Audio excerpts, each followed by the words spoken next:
This episode is brought to you by Experian. Are you paying for subscriptions you don't use, but can't find the time or energy to cancel them? Experian could cancel unwanted subscriptions for you, saving you an average of $270 per year and plenty of time. Download the Experian app. Results will vary. Not all subscriptions are eligible. Savings are not guaranteed. Paid membership with connected payment account required. Today on an all-new Dr. Phil. This woman is addicted to being sick. Hypochondriac? She's a zombie. She's over-medicated. I'm not over-medicated. Or really sick? You do have physical problems. They do not require you to stay in a room for 20 hours a day eating out of a Hello Kitty microwave. Is she needing help? You can get your life back. I don't want my life back. Or craving attention? Do you see how everyone's taking care of you? How you're loving this? Now, You have verbally abused me. How dare you, Mom? How dare you? the face-off with her family. You need to sit down and listen to your daughter. This child has been given everything by me. If you walk off this stage, our relationship is done. Let's do it. Have a good show, everybody. Here we go. This is a safe place to talk about hard things. Stand by, Dr. Phil. I try to be an emotional compass and point you in the right direction. In 5, 4. I am not giving up on you. Go, Dr. Phil.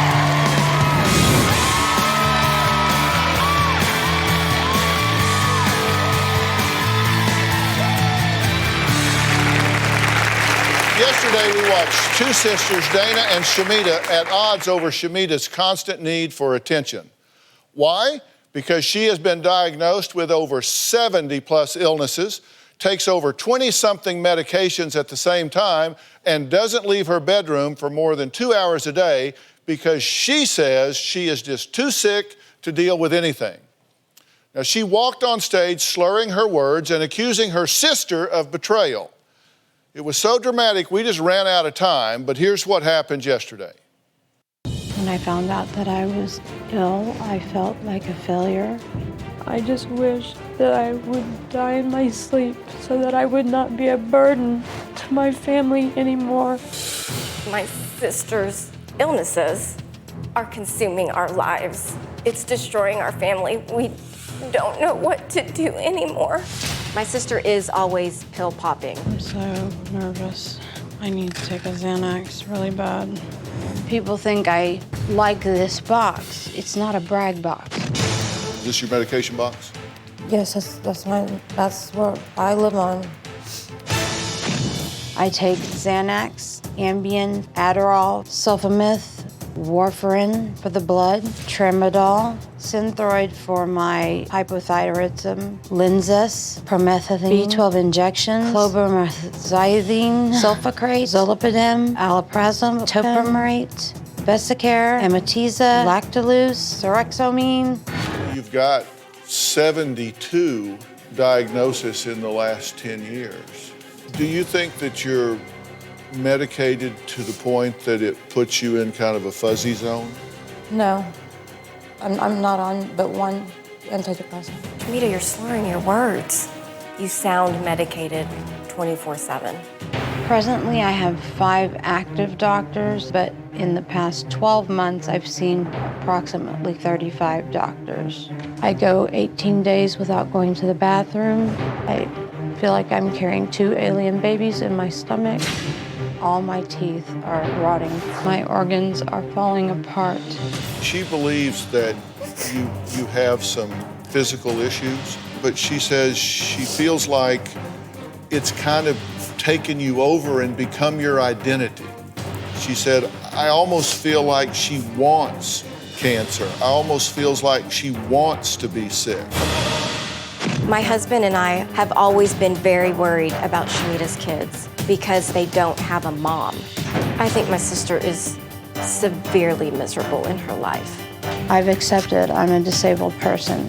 No one else has. What's the bottom line? This is not the time to mince words. What do you think's going on here? Everything is about her. It's always about you, and I can't take it anymore. Everything is you, you, you. Is she possibly right? Oh, you just pissed her off. Possibly right about what? that you are not as sick as you believe you are. Dr. Phil, I would love to not be sick. Why would I want to make these things up? I'm in horrible pain. Just shoot me now so I don't ruin the family. I ask you a very specific question, and you haven't answered me yet. My question for you is it possible that you have lost your identity as anything other than being a sick person? For myself, yes, I've lost my identity. I don't care about myself anymore. And really, if I don't wake up, I don't wake up. I don't feel like my family cares. Like they're just waiting to collect the insurance money when I die. Yeah. Oh my God, Shamita, if we didn't care. Listen, well, when you're told that there's several policies taken out, it just makes me feel like they're just waiting to collect the check. It's like, hurry up and die. I'm tired of not. I don't even tell them anymore. I'm not gonna tell y'all any. I don't want you to come to the hospital anymore. I'm not gonna tell y'all anything about my health, so don't expect any updates. I'm just gonna battle it alone. I'm fine. I'll battle it alone. Shamita, we've never wanted you to go through any of this alone. We just don't know what to do anymore. I hate what this has done to you, to our family. We want that vibrant Shamita from years ago. She is gone and we want her back, but we don't know how to get it back. We're just frustrated. We just don't know. You don't understand what happened to me. We absolutely understand. And you are not considering those factors that happened in my life. No one, unless that happens to you, can walk in my shoes. That is true. Well, let's take a break. Next, Shamita's daughter says her mom is a complete hypochondriac and she is so fed up with her that she refuses to live with her anymore. We'll meet her next. She says that no, she's just been alienated by Dana. We'll talk about that when we come back.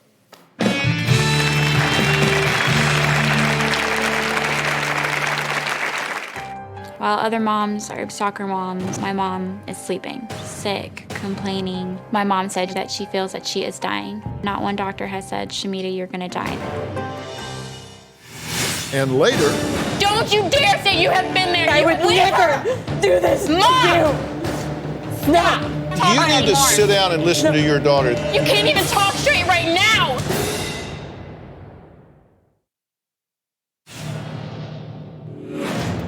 I feel like a walking pharmacy. I take Xanax for anxiety, Ambien for sleep, Adderall, Sulfamyth, Trimeth, warfarin for the blood, Tramadol, Synthroid for my hypothyroidism, Linzess, Promethazine, B12 injections, clobamazethine, sulfacrate, zolpidem, allopurinol, topiramate, Vesicare, Amitiza, Lactulose, Sorexomine, Pyridium. I take that almost like candy. Well, Shamita's 18-year-old daughter, Sharia, admits she is furious about her mother's illnesses and moved out just 3 weeks before graduation because she just, quote, couldn't take it anymore. Take a look. While other moms are soccer moms, my mom is sleeping, sick, complaining, instead of just trying to be there for her kids. I feel like I really had to help raise myself and my brothers. My mom really thrives on the attention. She turns every conversation into her. It's not on right or something. It's so stinking long. She has 1,000 to 2,000 friends on Facebook, and they all know she is sick. The lady at the grocery store that checks us out knows my mom is sick. My mom said that she feels that she is dying. Not one doctor has said, Shamita, you're gonna die. Even at a young age, she would talk to me as though I was her best friend. I was 6 or 7 when she shared intimate details about her affair. I reacted like, why are you telling me this? I should not know this. I was so confused. I have moved out of my parents' house twice. My mom was suffocating me. She feels betrayed, especially because I moved into her sister's house. I know that my mom truly does love her kids, but I don't think she has the ability to truly take care of us the way a mom needs to. You. Well, that's the love. Mom, I would not be here if I did not love you, so don't Don't you dare say I don't love you. Don't you dare say that to me. How many times did Dad and I say we were going to write Dr. Phil about you? And who's on Dr. Phil right now? And the verbal abuse. Abuse that I've given you, Mom? The verbal abuse that you did to me and hold me for 10 years and manipulate me and use. How dare you, Mom? How dare you? How dare you when I have killed myself to make sure you get the help you need for our family? Shreya, How dare you? Mom, don't talk to me. For 10 years. Don't. And held that over my head. Because what you've done to our family. Don't you dare say that I don't deserve to hold something like this, Mom. I have carried all of this since I was 6 and 7. No wonder I'm mad. Yes, I am mad at you, Mom.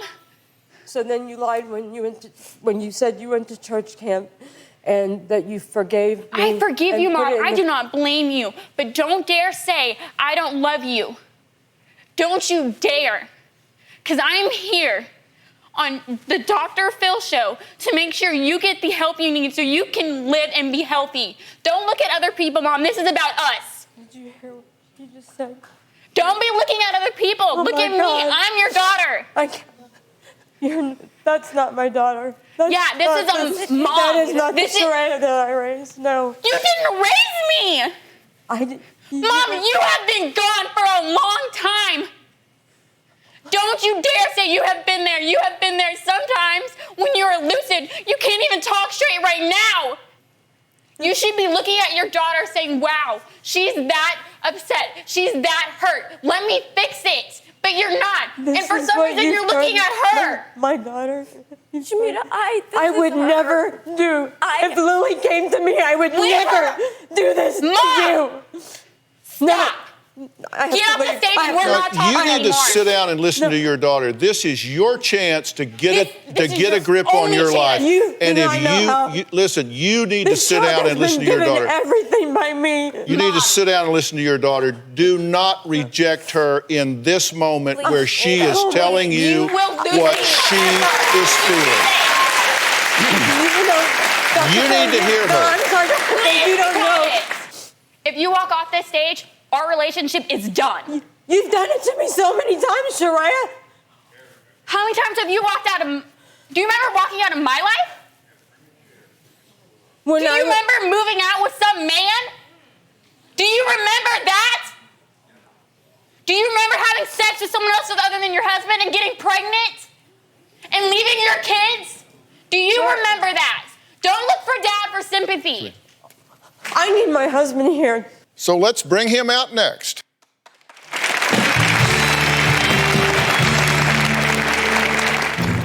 Without me, she can't function during the day.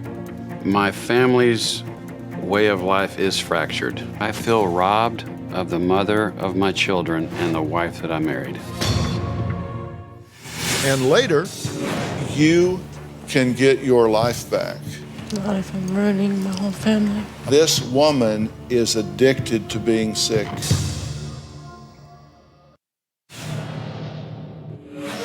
My sickness is very real, and I know that my husband can validate that because he sees me on the toilet for hours at a time and has seen me hit the shower door and knocked out on the floor. He's witnessed it all. He's the one that can tell everyone how sick I am because he goes to my appointments with me. What reason would he have to lie? Olin's wife, Shamita, has cheated on him. She says due to her untreated bipolar disorder, where the affair actually resulted in an abortion. Now, he is stuck by her through 70 diagnoses, constant doctor's appointments, and medications where she sleeps all day and then is up all night. Take a look. Shamita's sicknesses and behaviors has affected my life in the sense that it requires a lot of my time. Without me, she can't function during the day. I believe it's a very selfish thing for Shamita to not allow me the time to be there for my kids. I do feel resentful for the fact that I can't have more friends. Her family members don't understand the degree of pain that she goes through. My family's way of life is fractured. I feel robbed of the mother of my children and the wife that I married. Do you see how Dad has to take care of you? How everyone's taking care of you? How you're loving this? How on that videotape showing your bedroom, you're so lively, but on this stage you can't be? How you're so drained from medication? Stop yelling at me. I'm so mad, Mom. Do you not see how mad I am? That's every day. This is not every day, Dad. Yes, Don't even. It is every day. Do you see me every day? When you are in her presence, and I'm talking about in the past, this is the behavior that goes on. Okay, I'm glad you're here. I'm sorry if you come out in the middle of all this, but thank you for being here and thank you for supporting your wife, as I know you do. The position that I've asked her to consider is whether or not she is coping with, dealing with, reacting to legitimate physiological anomalies in such a way that is crippling her mentally and emotionally and robbing her of her life. Right. Of course, what she's going through, absolutely. I mean, it has consumed her life. Hypochondriasis, which is now called somatic symptom disorder, is not just about imagined illnesses, it's also about exaggerated illnesses. It's about overreacting to illness. It's about letting it define you and consume you. You, in my opinion, have become consumed by it, because if you go through, you've got over 70 diagnoses there. A vast majority of them have a huge stress component to them. They're brought on by stress or made worse by stress. They're triggered by stress, exacerbated by stress. And why? Because the stress is not being dealt with. You have had trauma in your life, and in my opinion, you've never dealt with it. You didn't deal with it psychologically. You dealt with it somatically. You dealt with it physically. So the stress still bubbles up, bubbles up, bubbles up, and okay, let's just find another way to express it. A lot of what's going on here is a stress conversion into a somatic expression. That's what's going on. And anybody that just keeps telling her, oh yes, I know you're sick, I know you're sick, I know you're sick, you might as well be poisoning her. You might as well be poisoning her. She needs to face the truth and the reality and not be enabled to continue to hide behind illness and disease.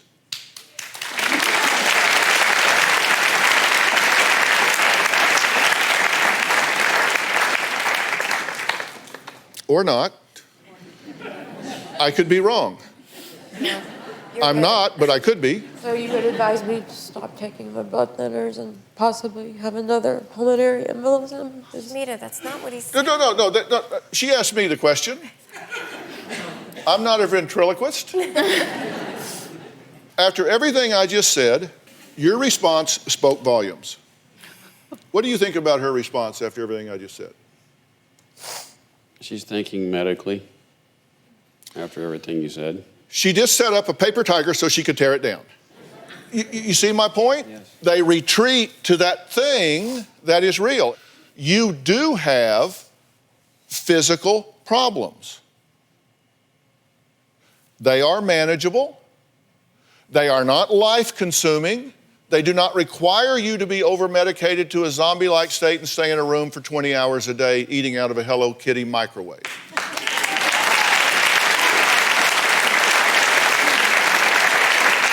That's the truth of it. You can get your life back. You can get your life back. I don't want my life back, really, because I don't want my daughter. Then that explains why you're doing what you're doing. You don't want your life back because you don't want to face some of the choices and decisions you've made. Let's just add to this. Up next, Shamita has two sons, 22-year-old Sebastian and 16-year-old Sage. We're going to find out why Sebastian says he never had a childhood and wiped his hands of dealing with his sick mother when he turned 18, and why Sage says he is the only one who knows what it's really like for his mother and that people need to understand her. We'll be right back.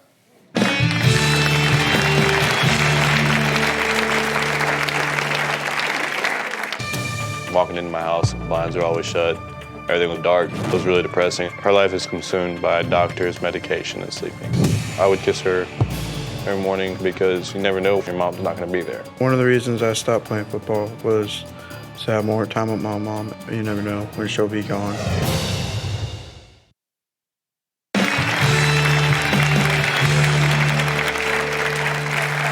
Shamita and Olin not only have their daughter Sharia, but they also have two sons, 22-year-old Sebastian and 16-year-old Sage. Now, these two boys have two very different points of view regarding their mother and living with her illness. Take a look. I've been to my mom's appointments. I see things other family members don't see. Her life is consumed by doctors, medication, and sleeping. I would make sure that she takes her medication. I would kiss her every morning because you never know if your mom's not going to be there. One of the reasons I stopped playing football was to have more time with my mom. You never know when she'll be gone. Walking into my house, blinds are always shut. Everything was dark. It was really depressing. I just felt really helpless, like I couldn't do anything. I'm a very strong person.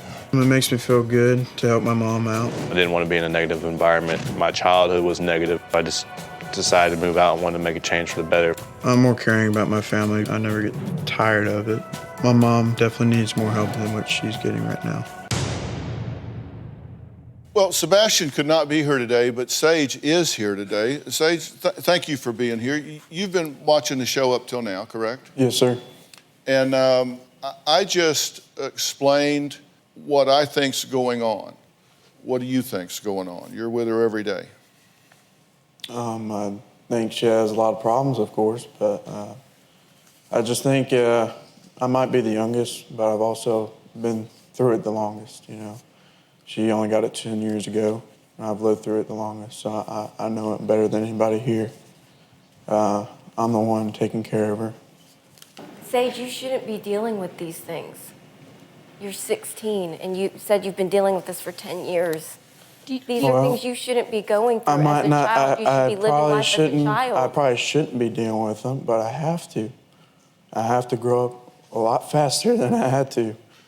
Well, Sage, let me tell you that as a father of two sons, I'm very proud of the way that you are devoted to your mother and take care of her, and God bless you. God bless you for doing that. I have two rules that I try to always follow with kids, and I'm sorry you are a kid, even though you're big as a house. And I'm sure the football coach just beat his head against the wall when you stopped playing football because you take care of your mother. I'm sure he's in bad depression. Excuse me, Dr. Phil, I did not want him to quit his football career. But my two rules with kids are, number one, you never ask children to deal with adult issues. And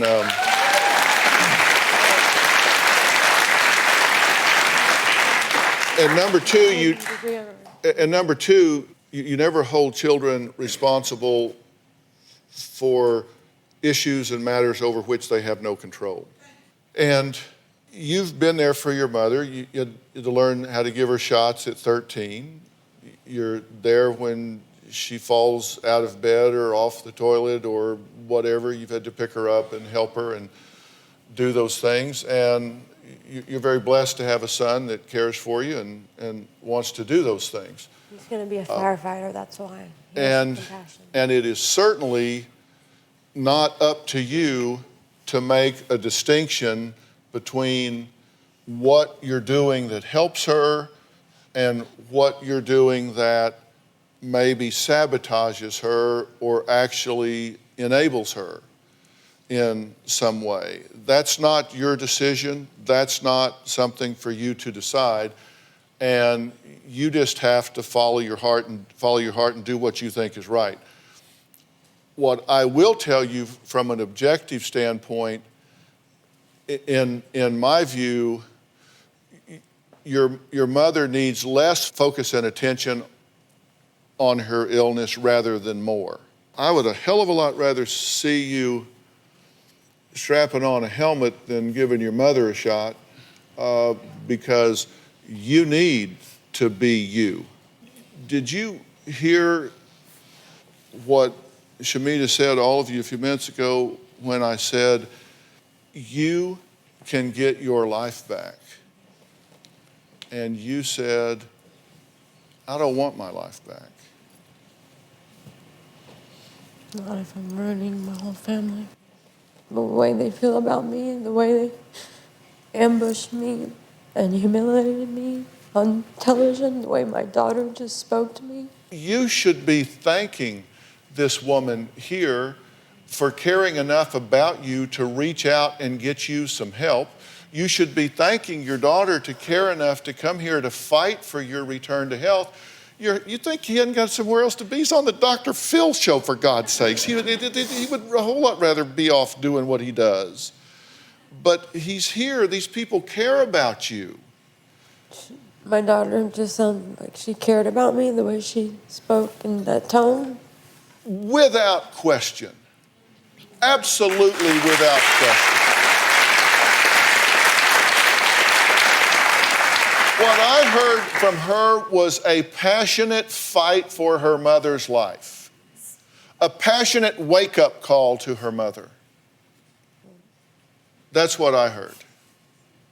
Most of the time, she tells me she hates me, so I mean. I have never once said I hated you. When I was 6 years old, of course, a little 6-year-old doesn't know what's going on. But to this day, do I hate you? No. I love my mom, and that is why I am sitting in this chair, sitting next to Dr. Phil. That is why I am here, to make sure you get the help you need, that our family gets the help that we need. We're going to take a break here, and we're going to find out what Shamita's parents have to say about this. They've been watching this whole time, and we're going to hear what they have to say. Shamita is in pain. You're seeing somebody just kind of disintegrating in front of you. She's not enjoying this. She's got 3 great children. They're fantastic, and she's not enjoying them.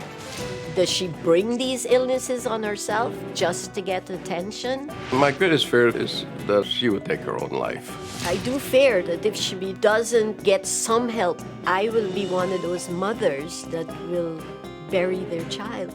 I can't imagine what it would be like. Am I going to be one of those mothers? Well, that was Bob and Chandra, parents of 43-year-old Shamita, who has been diagnosed with bipolar, OCD, autoimmune disease, pulmonary embolism, lupus, and about 74 other disorders over the past 10 years. Now, Dana and Shamita's parents, Chandra and Bob, wanted to be here, but Bob's Bell's palsy flared up, and so he was not able to travel, but they're able to join us via Polycom. So thank you so much, both of you, for being here. Thank you, Dr. Phil, for having my family on the show. And I've looked at your show for the past 4 years. I think you've done a tremendous job. Thank you. And want to say to my daughter, Shamita, no one there dislikes what's going on. They all love you. I'm so proud of my family to do what they're doing right now. And do you believe what we're saying to your daughter, that while she clearly has some physical challenges, that she is reacting to and adapting to these things in a way that is crippling her? Yes, and Dr. Phil, I was disappointed when I saw a friend of hers in the audience that was there. That really got me baffled. And Dana asked, why is she there? That's an enabler. Exactly. And Chandra, what do you have to say to Shamita at this point? I just want her to know how much we love her, how much we want her to be helped. Dr. Phil, I think God is using you to help our family, and I thank you for that. It's horrible to see my family even right now on stage where there's so much pain and hurt. Yet we also feel like failures because after we tried to get her help, we did all we knew physically to do, but we're not doctors. Well, and we didn't know where else to turn. Well, you talk to the rest, now you're talking to the best. What can I say?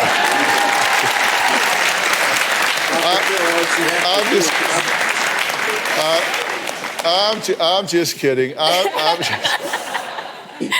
just kidding, but I really do have help here. I've got the best resources in the country that can be brought to bear on this. And I'm gonna be very clear.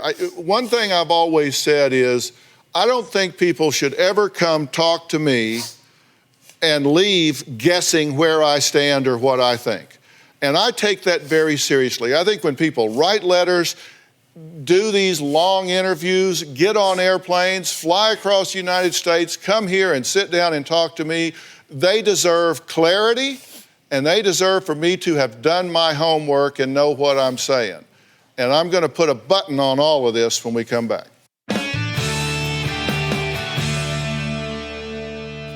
Shamita, let me ask you something. What if these people didn't come here to humiliate and abandon you? What if they came here because they felt like, my mother is lost in the dark. My sister is lost in the dark. My daughter is lost in the dark. My wife is lost in the dark, and we are going to find her and bring her back. What if that's what's going on instead of these people coming here to hurt and humiliate you? That's what I thought it was originally, and I was very happy about that. Well, is it possible that you just are seeing this through a filter that makes everything that doesn't play into focus on your illness as a threat, when in fact they're here to help you?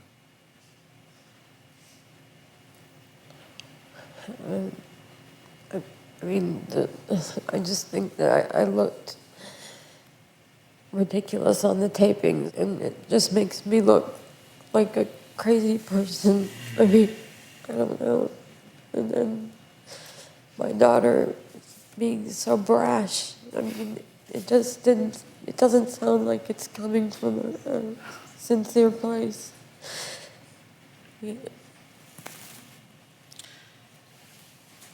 If you can get your life back, if you can get out of that room 15 or 20 hours a day, if you can get back to jogging around a track, going to movies, hanging out with friends, doing things with your children, would you rather do that or would you rather be a patient?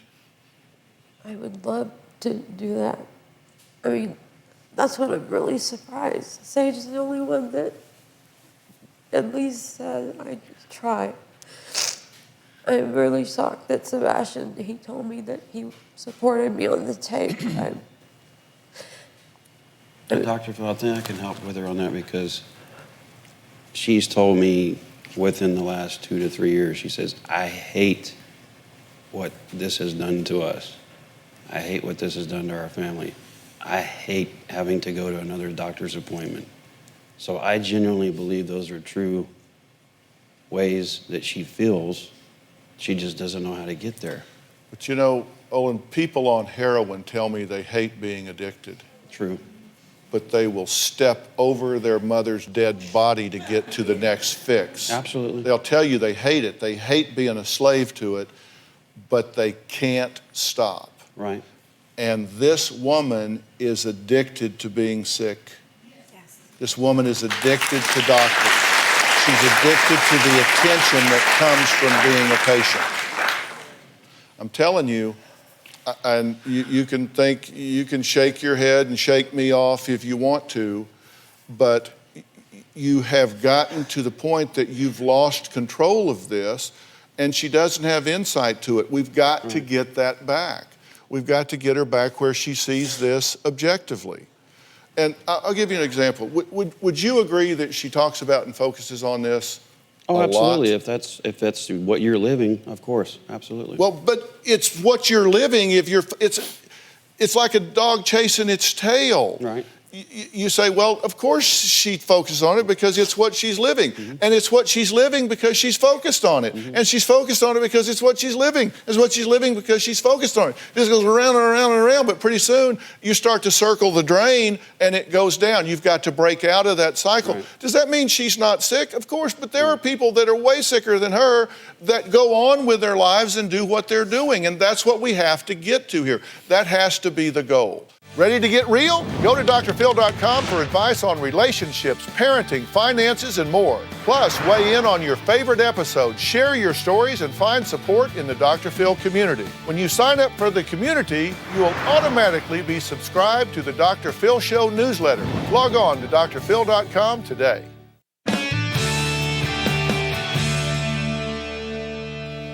Old sayings get to be old sayings because they're profound. You're not going to get a hit if you're not swinging. And the more times at bat, the more chance you've got to get a hit. She's not going to get rewarded by life because she's not engaging in it. She's so over-medicated. Oh, my God, this woman's a zombie. Yes. She's a zombie. She doesn't even know it. Why doesn't she know it? Because she's over-medicated. She doesn't get it. We've got to get her some coping skills to deal with this and get her back into her life. Yes, that's what we want. And is there any part of you that wants to do that? I would love to not have to take any medicine. But I'm not over-medicated. I've slept 5 hours in 3 days. Okay. Shamita, I am going to offer you help and resources with professionals that I trust in terms of psychopharmacology, neurology, all of these things in cooperation with and in collaboration with existing doctors for genuine disorders. And this is going to involve potentially the Center for Discovery, which is a dual diagnosis treatment center. It's going to involve the P&P Clinic in Dallas, Texas, which is, in my opinion, the foremost diagnostic center in the country today that looks at the patient, not just systems, and try to get focused on what truly needs to happen. And if I make those resources available to you, are you willing to participate? Of course. You're willing to participate? Of course. I would love, I want to live again. I want to feel better. Okay. I don't know why they're portraying me that I don't. Nobody's portraying you anyway. You're just so used to being the victim that you're putting on a victim hat. She's picking on you. She's picking on. Well, she did pick on you, but she did it for the right reasons. I'm just saying you will take the help, right? And let me tell you, the day's going to come where you're going to thank that woman for writing me a letter. The day's going to come where you're going to thank her for writing me a letter. I did thank her. And you're going to thank her, you're going to thank your daughter for caring enough to come here on national television and put it all out there because she cares enough about you. You're going to thank all of these people for being here for you. I thank my family all the time. My parents can attest that I love all my family. And Well, they love you enough to not let you lose yourself. All right, we're going to stop for now, but we are going to follow up with this very deserving family. We're going to let you know what happens. And if she will listen and comply with what we are going to recommend, I think you're going to see a very different version of Shamita 2.0 the next time you see her. I want to thank all of my guests today. A special thanks to Center for Discovery. It's a dual diagnosis treatment that is able to unravel psychological and physiological issues in a very meaningful way. And also to the P&P Clinic in Dallas, Texas, the foremost diagnostic center in the country, in my opinion, because they're two of the first resources we're going to embrace. We'll see you next time.